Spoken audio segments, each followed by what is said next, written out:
Chapter 2 के अंतर्गत भारत का भौतिक स्वरूप हमारा है, तो उसमें आज हम लोग जानेंगे भारतीय मरुस्थल, तटीय मैदान और द्वीप समूह के बारे में। सबसे पहले हम लोग जानेंगे भारतीय मरुस्थल। ठीक है, तो सबसे पहले इसका जो टाइटल है भारतीय मरुस्थल, इसको समझने का प्रयास करेंगे, है ना।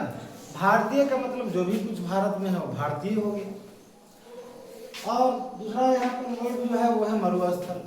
मरुस्थल का अगर हम लोग संधि विच्छेद करेंगे तो दो इसका पार्ट होता है, एक है मरु और दूसरा है स्थल। मरु का मतलब होता है मरा हुआ, वीरान, वीरान बिल्कुल, है ना, ऐसे क्षेत्र को मरु बोलते हैं। ठीक है, मरु का मतलब वीरान होता है, जहाँ जीव जंतुओं का अभाव हो। और स्थल का मतलब भूमि हो गया, है ना, भूमि का कोई खंड। तो मरुभूमि का मतलब हुआ ऐसा भूमि, ऐसा स्थल जो बिल्कुल वीरान हो, मरा हुआ भूमि को हम लोग मरुस्थल बोलते हैं। तो मरा हुआ भूमि मतलब क्यों ऐसा बोलते हैं? क्योंकि यहाँ पर जीव जंतुओं का काफी अभाव रहता है ना। इस प्रकार का यहाँ का ज्योग्राफिकल कंडीशन है, भौगोलिक विशेषताएं यहाँ की ऐसी हैं जिसके कारण यहाँ पर जीव जंतुओं का, पेड़ पौधों का, है ना, बिल्कुल अभाव है, काफी कम पाया जाता है। जहाँ बालू ही बालू है वहाँ पर तो कुछ मिलेगा ही नहीं, है ना। दूर दूर तक ना आपको पानी मिलेगा, दूर दूर तक आपको ना वनस्पति मिलेगा, दूर दूर तक आपको जीव जंतु भी नजर नहीं आएंगे। कुछ नजर आएंगे बहुत कम मात्रा में, जो उस प्रकार की परिस्थितियों में काफ़ी गर्म और शुष्क कंडीशन में जिस प्रकार के जीव जंतु जीवित रह सकते हैं, सर्वाइव कर सकते हैं, वही जीव जंतु आपको वहाँ देखने को मिलेंगे। तो आज हम लोग इसी के बारे में जानकारी हासिल करेंगे। भारतीय मरुस्थल, भारत में मरुस्थल है ना, इसको हम लोग थार मरुस्थल के नाम से जानते हैं। ठीक है, ये भारत को अगर 4 दिशाओं में विभाजित करेंगे, उत्तर दक्षिण पूर्व पश्चिम, तो ये आपको उत्तर पश्चिम में इसका स्थिति मिलेगा। हम यहाँ पर भारत के मानचित्र पर देखेंगे कि भारतीय मरुस्थल की स्थिति कहाँ है। भारत का मैप हम लोग बनाने का प्रयास करेंगे। ठीक है, आप बोर्ड पर जो काम हो रहा है वो आप लोग भी करेंगे, है ना, तो आप लोग को ज्यादा समझ में आएगा।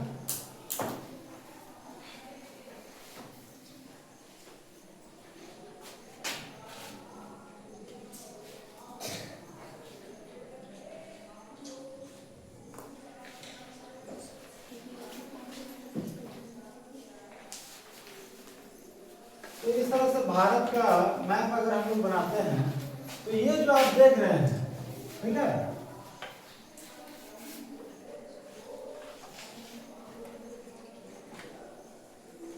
ये जो एरिया है,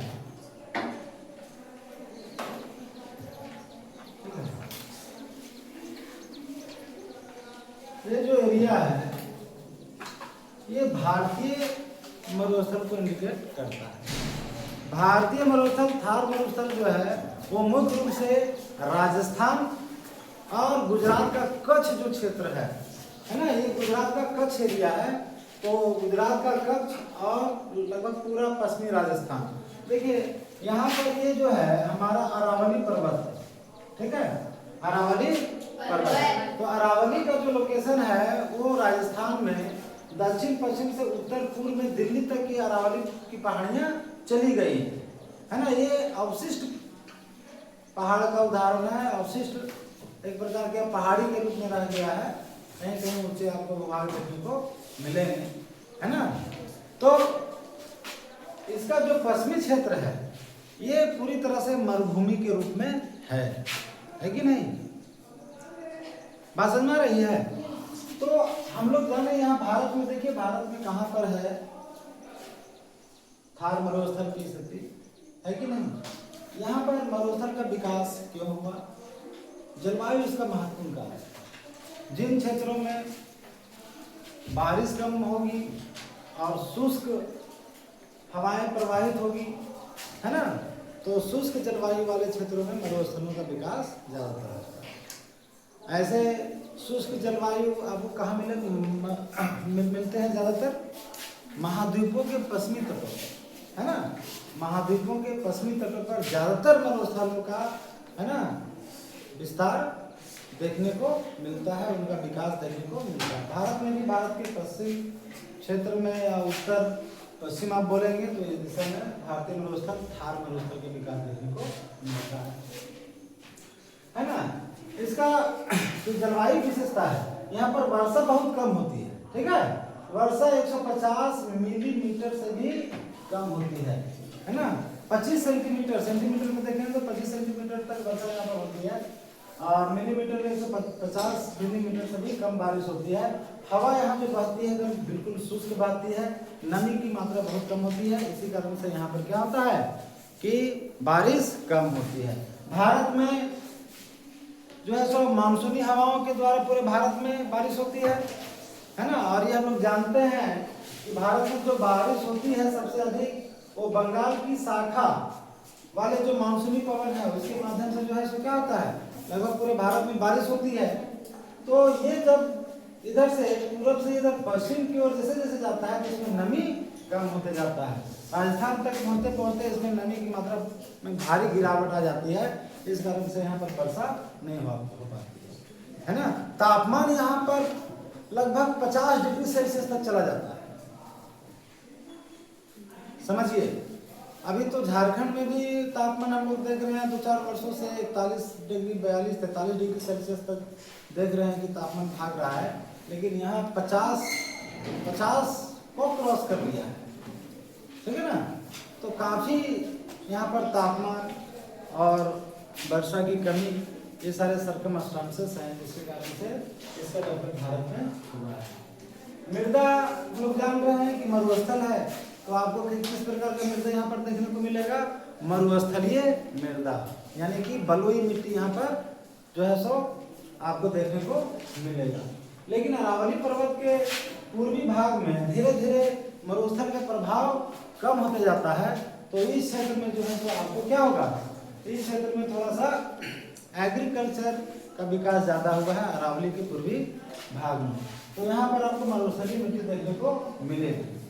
और ये जो पश्चिमी भाग जो है सो पूरा जो मरुस्थलीय इलाका है, तो यहाँ पर इतना ज़्यादा यहाँ पर जो लोग रहते थे उनको परेशानी होता था। भारत सरकार ने यहाँ पर क्या किया, सतलज नदी जो बहती है यहाँ पर आपको क्या किया कि हरिके बैराज का निर्माण हुआ, है ना।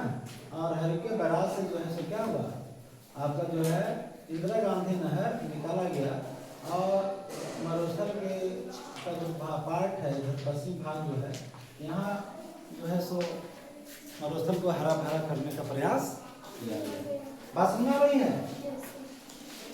तो मिट्टी में बलुई मिट्टी, तो यहाँ पर ऐसे कृषि का विकास ज़्यादा होता है, ऐसे कृषि फसलों को ज़्यादा उगाते हैं जिसको पानी की कम आवश्यकता हो, है ना, और जो कि बलुई मिट्टी में उग जाए, है ना। तो इसलिए इस क्षेत्र में जौ हो गया, है ना, चना हो गया, गेहूं हो गया, ठीक है ना, सरसों हो गया, इन फसलों का ज़्यादा उत्पादन होता है। और शुष्क फसलों जो कम पानी में ही वृद्धि करता है, वैसे फसलों का जो है सो उत्पादन यहाँ ज़्यादा होता है। हालांकि नहरों का विकास यहाँ पर राजस्थान के पूर्वी भाग में किया गया है, तो नहरों के द्वारा भी खेती यहाँ पर होती है। राजस्थान भी कृषि के मामले में अपना स्थान अच्छा रखता है भारत में। बात सुना रही है। मिट्टी समझे वनस्पति, ये जो मरुस्थलीय भाग है यहाँ पर किस प्रकार का वनस्पति मिलता होगा, आप बता सकते हैं, खड़े हो जाइए। आप बताइए कि जब यहाँ पर बारिश कम होती है, तापमान अधिक है, किस प्रकार का वनस्पति का विकास होता होगा, है ना। यहाँ पर कंटीले वनस्पतियों का विकास होता है ना। ऐसा पौधे उगेंगे, ऐसे पेड़ उगेंगे जिनमें कांटों की प्रधानता होती है, कंटीले, है ना। एक टर्म दिया गया है यहाँ पर जो वनस्पति मिलती है उसको बोलते हैं जीरोफाइटा वनस्पति। क्या बोलते हैं? जीरोफाइटा,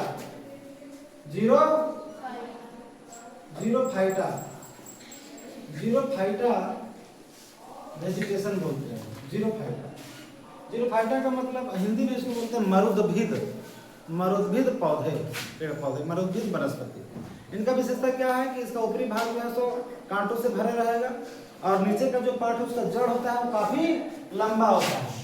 जैसे ऊपर का पार्ट जो है सो यहाँ कांटा रहेगा, कांटे वाले अपने हो रहेंगे, है ना, ये धरातल हो गया, इसके जड़ काफी लंबे लंबे, देखिए, ताकि चूंकि ऊपर में पानी कम होता है तो नीचे धरातल के नीचे से पानी को ऑब्जर्व करके अपने आप को सर्वाइव करता है, जीवित रखता है ना।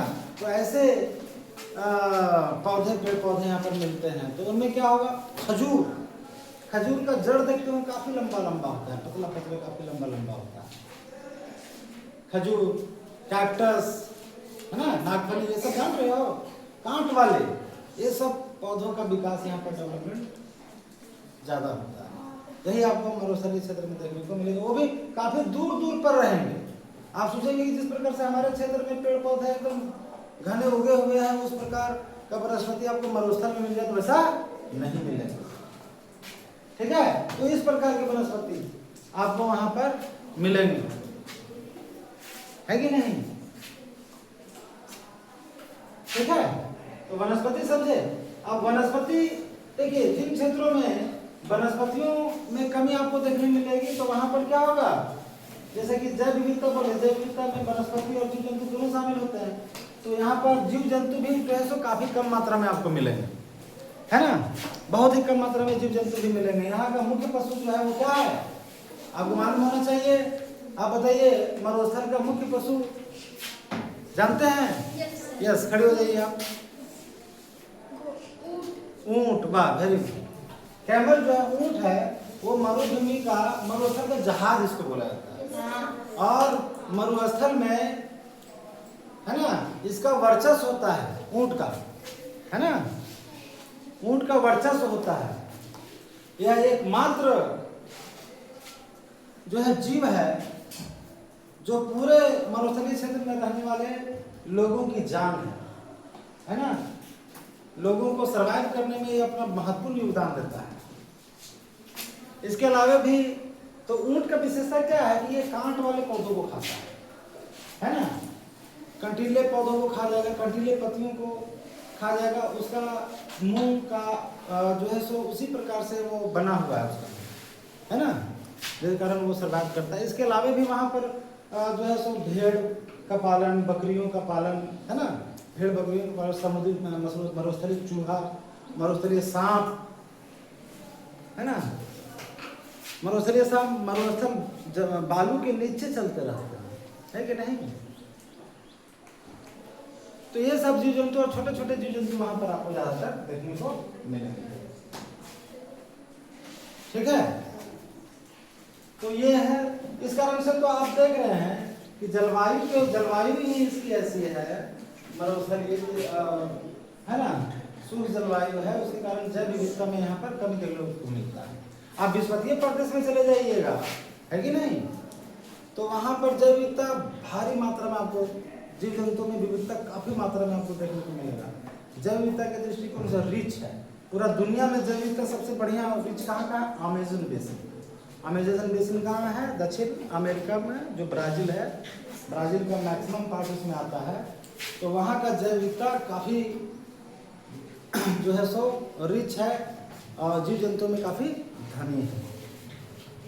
भारत में आपको इस प्रकार का जैव विविधता कहाँ मिलेगा, भारत का जो एक पश्चिमी घाट है ना, वहाँ पर नॉर्थ ईस्ट में इन क्षेत्रों में जो है सो आपको क्या मिलेगा, और अंडमान निकोबार द्वीप समूह, वहाँ पर क्या मिलेगा, विषुवत रेखीय जो है सो जलवायु वहाँ पर मिलती है और जैव विविधता में ये क्षेत्र काफी धनी है।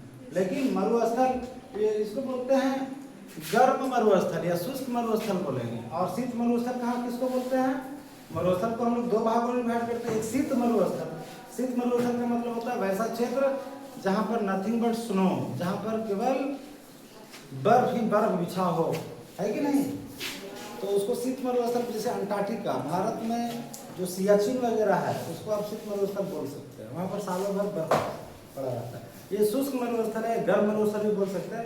यहाँ पर क्या होता है, एवरीवेयर नथिंग बट सैंड, पूरा जहाँ तक देखो आपको बालू ही बालू नजर आएगा, इसमें समझने में कोई दिक्कत है क्या समझने में? गुड। उसके बाद यहाँ पर हम लोग जानेंगे अपवाह। ये जो मरुस्थलीय क्षेत्र है, यहाँ पर अपवाह का मतलब ड्रेनेज सिस्टम अंग्रेजी में हम लोग बोलते हैं। ये नदी तंत्र है ना, नदियों की स्थिति क्या है यहाँ पर? तो नदियों के बारे में राजस्थान का जो पश्चिमी भाग मरुस्थलीय क्षेत्र है, वहाँ पर नदियों का काफी आपको अभाव देखने को मिलेगा, है कि नहीं? कोई यहाँ पर बड़ी नदी नहीं है। सबसे बड़ी नदी जो है वो है लूनी नदी। उसका नाम क्या है? लूनी नदी। ये यहाँ का राजस्थान का सबसे बड़ा यहाँ पर नदी है मरुस्थलीय क्षेत्र का, है ना। लेकिन इन नदियों का क्या विशेषता है? ये काफी छोटी छोटी होती है और ये केवल बरसाती नदियां हैं, केवल बरसात में प्रवाहित होती हैं, है ना। और मरुस्थल में ही सूख जाती है, समुद्र तक भी पहुंच नहीं पाती, समुद्र तक भी पहुंच नहीं पाती। तो मरुस्थल में ही शुरू होती है, प्रवाहित होना शुरू होती है और मरुस्थल में ही समा जाती है। ज्यादातर नदियां छोटी छोटी हैं, जो कि ये जो अरावली पर्वत देख रहे हैं, इसी के आसपास से छोटी छोटी नदियां जो है सो निकलती है। इसके पश्चिम में भी, पूर्वी भाग में पश्चिम की तरफ जो बहती है लूनी नदी है, और छोटी छोटी नदियाँ उस मरुस्थल में ही समा जाती है। सारी की सारी नदियाँ क्या है? बरसात की, बरसात के मौसम में उसमें प्रवाह होता है। और राजस्थान का जो पूर्वी भाग है, इसमें चंबल नदी का नाम आप लोग सुने होंगे।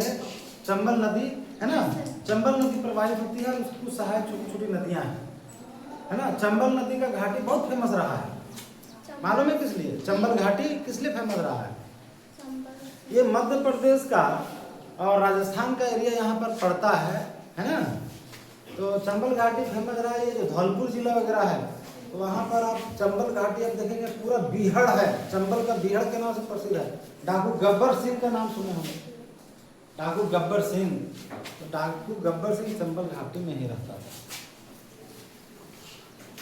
समझ गए? तो ये सब देख लिया आप लोग। इसके बाद है यहाँ तरंगित मैदान। ये जब मरुस्थल में आप जाओगे, थार मरुस्थल में, है ना, तो आपको जो दिखाई देगा मरुस्थल का जो चेहरा नज़ारा जो दिखेगा, वो मैदान टाइप का मैदान पूरा दिखेगा और तरंगित रूप में, जैसे तरंग के रूप में जो है सो शेप बन जाता है। वो हवाएं जो प्रवाहित होती हैं, शुष्क हवाएं, वो अलग अलग प्रकार की आकृतियां बना देती है मरुस्थल में। वो देखने में तुमको लगेगा कि तरंग जैसा है ना, तरंगित मैदान जैसा दिखेगा, है ना, समझ गए? यहाँ पर मिलने वाले दिखने वाले मुख्य आकृतियों में बरखान, बरखान सबसे फेमस है, सीप है, गासी है, ये सब यहाँ पे। बरखान किसको बोलेंगे? ये बरखान अर्धचंद्राकार आकृति है। क्या है? अर्धचंद्राकार, आधा चांद बना, है ना। तो इस तरह का आकृति को क्या बोलते हैं? बरखान बोलते हैं। इसी तरह का आकृति आपको पूरा जो है सो मरुस्थल में देखने को मिलेगा, ठीक है ना। तो बरखान आपको, बरखान यहाँ पर आपको देखने को मिलेगा, बरखान। अच्छा, दूसरा मिलेगा सीप। सीप किसको बोलते हैं? जब बरखान का एक सिरा काफी लंबा हो जाए तो इसको सीप बोलते हैं। क्या बोलते हैं? सीप बोलते हैं, एक सिरा लंबा हो जाए, ठीक है। तो ये सीप, बरखान का एक सिरा जब लंबा हो जाता है तो इसको सीप बोलते हैं। और जब दो सीप आमने सामने हो, दो सीप, है ना, दो सीप के बीच में पतला संकीर्ण रास्ता बन जाता है, काफी लंबे लंबे होते हैं, काफी लंबे लंबे होते हैं, तो इसको बोलते हैं गासी। संकीर्ण रास्ता को क्या बोलते हैं? गासी। लंबा जो बरखान हो जाता है उसको क्या बोलते हैं? सीप बोलते हैं। क्या बोलते हैं? सीप बोलते हैं। इसको क्या बोलते हैं? बरखान बोलते हैं। अर्धचंद्राकार जो आकृति होती है। तो इस प्रकार का क्षेत्र को मरुस्थलीय क्षेत्र में मिलेगा। और यहाँ पर आम आदमी नहीं घूम सकता है पूरा मरुस्थल में। आप जाइएगा, जिस रास्ते से जाओगे आने समय तुम रास्ता भटक जाओगे, क्योंकि वही आकृति नहीं रहता है ना। पवन क्या करता है? उस आकृति का जो है सो जो आकार है उसको बदल देता है ना। आप सोचोगे कि हम इधर से गुजरे हैं, उधर से ही आ जाएंगे। एक्सपर्ट व्यक्ति चाहिए, वहाँ गाइड चाहिए। बिना एक्सपर्ट का आप मरुस्थल में अगर कहीं चले गए, खो गए, तो उसी बार रास्ते से वापस नहीं आ पाओगे। तो ये जो है सो भारतीय मरुस्थल के बारे में जो थोड़ा बहुत जानकारी तुम लोग को पढ़ना था, उसको मैंने बतलाया। तो सबको समझ में आ गया? यस और नो? समझ में आया? Yes sir. नोट किए? Yes sir. वाह, वेरी गुड।